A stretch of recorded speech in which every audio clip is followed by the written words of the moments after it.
Bismillahirrahmanirrahim. Assalamualaikum warahmatullahi wabarakatuh. Salam sejahtera semua. Salam orang Jawa semua. Alhamdulillah. Jadi hari ni petang ni saya berkesempatan untuk berkongsi satu tips bagaimana caranya untuk cara yang sebenar, yang betul-betul sebenar, yang betul, yang terbaik untuk menanam halia supaya isi ubi halia tu, rhizome halia tu membesar dengan jayanya kan. Biasanya ada juga orang cuba nak tanam halia tapi banyak yang mengadu halia pokok tu besar, pokok daun cantik hijau, tapi halia kecil. Halia dia kecil. Kenapa? Sebenarnya kenapa? Jadi teknik yang betul tu ada, cuma orang tak tahu. Jadi setiap perkara yang kita buat dalam penanaman ni, semua orang boleh menanam, tetapi untuk mendapatkan hasil yang betul-betul lumayan, teknik tu yang betul kena ada. Jadi saya akan tunjuk macam mana cara daripada awal penanaman dia sampai habis. Alright. Okey, baik. Mula-mula sekali bagi sesiapa yang tak pernah tengok lagi pokok halia tu macam mana, inilah dia pokok halia. Okey. Dia lebih kurang macam pokok lengkuas tapi dia kecil. Dia mini orang cakap. Kalau lengkuas kan besar, dia ni dia mini. Okey, tengok. Okey, boleh nampak kan? Kalau boleh nampak kat sini dia sebenarnya agak subur lah. Saya boleh katakan pokok halia ni sihat, cuma kawalan serangga lah. Jadi ini tidak berapa masalah sangat pada pokok halia, sebab halia ni kita bukan nak ambil daun atau apa, kita ambil ubi. Cuma sedikit sebanyak kerosakan pada daun macam ni akan memberi efek lah pada ubi halia. Dan kalau anda boleh nampak, okey, dia dah banyak bercabang ni. Dia dah banyak bercabang. Okey, ini ada satu dan ada dua lah saya tanam. Yang ni usia saya ingat yang ni muda sikit. Yang ni lebih kurang dalam baru 4 bulan ke 5 bulan. Manakala yang ni saya boleh anggarkan dalam 6 ke 7 bulan lah usia dia. Dan sebenarnya ni dah boleh dituai 6 ke 7 bulan macam tu dah sesuai dituai lah untuk pokok halia. Cuma kalau dalam usia 6 ke 7 bulan, itu yang kita panggil sebagai halia muda. Pernah nampak kat pasar kan, ada halia muda, halia tua. Untuk halia tua, dia akan ambil masa sehingga 10 ke 11 bulan lah untuk mendapatkan halia tua. Yang ini sekarang ni, yang saya ada ni masih muda lah. Kalau saya ambil hasil pun boleh, tapi bila saya ambil hasil, halia tu akan dikatakan halia muda lah. Dan media yang saya gunakan adalah kokopit dan saya campur dengan tanah hitam lah, tanah sawit bakar. Ini dia kokopit dan sawit bakar dan memang cantik tanah dia. Kemudian saya akan lakukan penggemburan. Saya akan gemburkan keliling ni sekurang-kurangnya 2 minggu sekali, sekurang-kurangnya 2 minggu sekali. Jadi macam mana cara untuk mendapatkan hasil supaya dia merimbun banyak keluar anak macam ni dan hasil maksimum, hasil halia ni maksimum, dapat ubi yang besar lah, orang cakap memang mega kan. Okey, cara dia mudah sahaja. Okey, jom kita tengok. Jadi ini adalah halia, antara halia yang saya dah cabut lah. Antara halia yang saya dah cabut sebelum ni. Dan halia ni belum cukup tua ya. Sebenarnya adalah ini halia muda. Jadi saya cabut ni bukan saya berniat nak ambil hasil. Saya cabut adalah kerana saya nak liarkan lagi lah, orang cakap kita nak semai lagi, kita nak tanam lagi dekat polybag yang saya dah sediakan ni lah. Okey, ini adalah kokopit sahaja, tak ada campuran apa-apa tapi kokopit ni telah dibasuh lah, telah dibiarkan selama seminggu sehingga ianya bersih lah. Sebab kokopit ni kita tak boleh guna terus ya. Kalau kita nak guna kokopit, kita kena basuh. Jadi cara yang paling mudah lah untuk korang-korang semua yang kat luar sana untuk menggunakan kokopit ni, sekurang-kurangnya di flush lah, orang panggil flush, iaitu dengan cara kita siram kokopit ni dengan air paip sehingga 2-3 kali sehingga dia betul-betul bersih, sehingga air yang keluar daripada bila kita siram air kat sini, air akan keluar kat sini kan. Kalau korang tengok air yang keluar daripada sini tu dah jernih, bermakna dia dah bersih lah untuk digunakan. Okey, ataupun saya ambil cara yang lebih mudah, saya akan isi dulu polybag dengan kokopit ni, kemudian saya akan biarkan je dia kena hujan selama seminggu atau 2 minggu. Kemudian dia dah selamat lah untuk digunakan. Kalau tak buat pembersihan pada kokopit, pokok akan terbantuk dia tidak, apa orang cakap, tak efektif lah. Dia akan terbantuk sebab dia banyak, dia kandungan garam dia tinggi, kalau korang nak tahulah sebenarnya. Okey, balik pada halia tadi, yang ini saya akan liarkan lagi. Jadi saya akan ambil macam ni, kita boleh cabut tepi-tepi ni, Contoh macam ni saya dah cabut. Tadi yang ni dia melekat dengan sini, saya dah cabut. Okey, kalau korang nampak lagi ni, ini boleh cabut juga. Cabut saya akan tanam lah. Okey, kejap saya akan cabut. Bismillahirrahmanirrahim. Okey, jadi sekarang saya dah cabut. Okey, jadi yang ini kita akan tanam, tapi kita akan kerat lah atas ni ya. Kita akan potong kat atas ni, kita akan tanam. Okey, dan yang ini saya akan tanam juga. Yang ni pun saya akan liarkan. Saya akan ambil lagi tepis ni. Bismillahirrahmanirrahim. Okey, so dapat lagi, dah ada 2, 1. Sebenarnya yang ini boleh lagi dipindahkan lagi. Ini potong lagi, sini pun potong lagi. Tapi saya memilih untuk tanam terus penuh macam ni lah, biar dia cepat merimbun. Okey, jadi saya dapat. Okey. Jadi ini sekarang kita dah ada anak halia. Apa step seterusnya yang kita perlu buat? Okey, untuk halia ni, jadi kita akan kerat lah dia punya batang kat sini lah. Kita akan kerat dah kat sini, nanti dia akan tumbuh pucuk baru. Okey, saya akan kerat. Bismillahirrahmanirrahim. Jangan terlalu dekat, jangan terlalu jauh lah. Okey. Jadi kita akan dapat macam ni. Okey, ini ya. Dan ni tak perlu risau sebab nampak tak ada akar dia lagi ni. Okey. Jadi bila ada akar macam ni, dia akan hidup, terus hidup. Kalau macam yang ni dia masih kecil, jadi kita tak perlulah kerat. Okey. Buang. Okey. Yang ni pun kita akan kerat juga. Jadi kita tinggalkan dia half je. Okey, pucuk baru tak perlu kerat lah, kita kerat yang tinggi ni je. Bismillahirrahmanirrahim.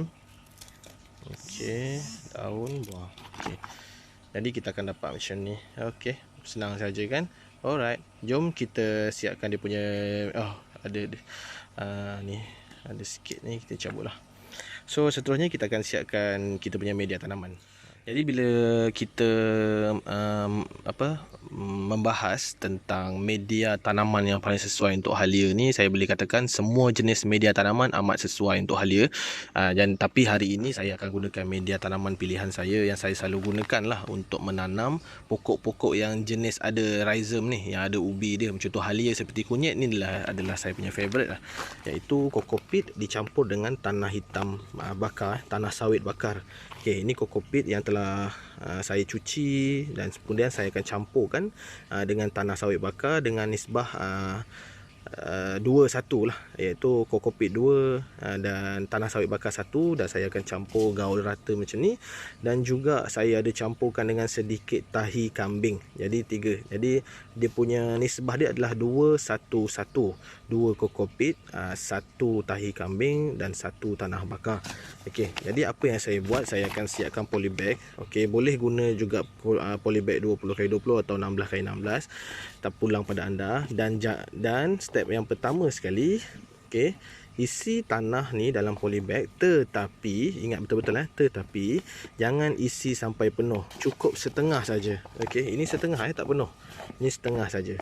Kemudian dah sampai setengah, hanya perlu korek lubang macam ni. Okey, korek lubang, ambil yang ni dan kita tanam dalam ni. Tanam begitu saja.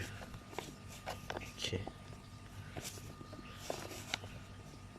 dah siap satu.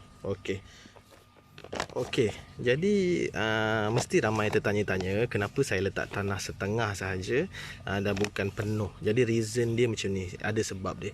Sebab dia adalah kerana apabila halia ni bila dia dah besar, ubi dia tu akan naik ke atas. Jadi kita akan tambah tanah lah dari masa ke semasa. Jadi sekurang-kurangnya tanah perlu ditambah sebulan sekali. Sebulan sekali. Contoh bila anda perasan pokok dah besar, kemudian dia akan naik mata, ada macam ubi dia akan terkeluar macam tu, kita akan tambah tanah lagi, tambah tanah lagi sehinggalah penuh. Sebulan sekali sehingga 7 ke 8 bulan kita akan tambah tanah dan tinggi. Contoh macam pokok yang saya tunjuk mula tadi tu, tanah dia dah penuh sebab saya dah sentiasa tambah. Jadi masa mula-mula tanam, saya akan tanam setengah macam ni lah. Okey, dan kebiasaannya tanah ni kita akan isi sebanyak 7 ke ataupun 8 kali lah, bergantung pada korang lah nak tuai halia muda atau halia tua. Jadi sebulan sekali kita akan tambah tanah. Kalau dia mengambil masa hingga 7 bulan untuk mengeluarkan hasil, jadi 7 kali lah kita akan tambah tanah. Okey, tambah tanah tu sekadar menutup pucuk baru yang keluar sahaja. Okey, alright. Okey, jadi macam mana nak tahu dah boleh tambah tanah atau belum? Adakah memang perlu cukup sebulan baru tambah tanah ataupun nak kena tunggu ada pucuk baru tumbuh? Okey. Jadi ini pokok halia yang awal tadi. Jadi saya dah korek sikit. Saya tunjuk Okey. Bila anda perasan keluar tunas macam ni, tunas baru ni keluar daripada ubi, bermakna kita sangat rapat dengan ubi dia. Kalau saya korek lebih dalam sedikit, di sini dah ubi halia sebenarnya. Jadi bila dah keluar macam ni, jadi waktu itulah kita perlu tambahkan tanah. Jadi kita akan tutup benda ni lah. Okey. Jadi bila kita tambah tanah, dia akan keluar pucuk baru seperti yang ni. Okey. Jadi dia akan keluar lagi ubi halia daripada sini dan seterusnya dia akan tinggi lagi. Okey. Jadi yang ini saya dah tambah tanah lebih kurang dalam 6 kali. Saya akan tambah tanah lagi sekali bulan depan. Yang ini saya baru timbul seminggu Okey, jadi sebab tu saya lipat ni. Jadi bila saya tambah tanah, saya akan buka lipatan ni. Saya akan tambah tanah lagi.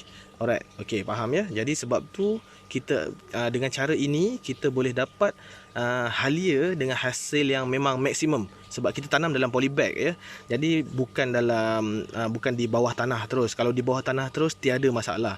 Tapi sebab kita tanam di polybag, ini adalah cara yang terbaik, yang betul lah. Jadi sebab tu bila kita tanam kat polybag, kita kena ada cara yang betul. Okey. Okey, dan ini adalah 2 pokok halia yang kita baru pindahkan tadi. Okey, dan jangan lupa selepas dipindahkan macam ni, kita siram. Okey, kita siram dan kemudian seeloknya letak di tempat yang redup, jangan direct matahari sehingga kita perasan ada pucuk baru yang tumbuh, baru kita letak direct matahari. Okey, untuk pembajaan pula yang paling sesuai sebenarnya adalah baja tahi ayam lah untuk organik. Sebab saya tanam halia ni untuk saya guna sendiri. Jadi saya lebih mencadangkan anda semua menggunakan baja organik, iaitu baja tahi ayam, ataupun boleh juga diletak sisa-sisa makanan kita tanam dekat tepi-tepi sinilah, sebagai ianya akan menjadi kompos. Okey, dan ini adalah yang dah berusia sebulan. Ni lebih kurang sebulan. Jadi kalau anda perasan dekat bawah dia ni dah keluar pucuk. Okey, kejap. Nampak tak? Okey, inilah yang kita panggil halia. Halia yang kita perlu timbus. Okey, yang ni kita perlu timbus supaya dia akan mengeluarkan pucuk baru. Okey. Ini hasil halia ni sebulan usia dia. Alright, okey. Jadi saya rasa setakat itu saja perkongsian saya pada kali ini. Dan saya harap korang semua mendapat sedikit sebanyak ilmu lah daripada perkongsian saya hari ini. Dan bagi sesiapa yang masih belum subscribe channel ni, silakan jangan ragu-ragu tekan subscribe, like, share dan komen apa yang korang rasa. Dan insya-Allah dalam seminggu lagi saya punya baja kompos dah siap. Jadi saya akan post video berkenaan cara-cara buat baja kompos ataupun tanah kompos. Okey, jumpa lagi next video. Alright gang.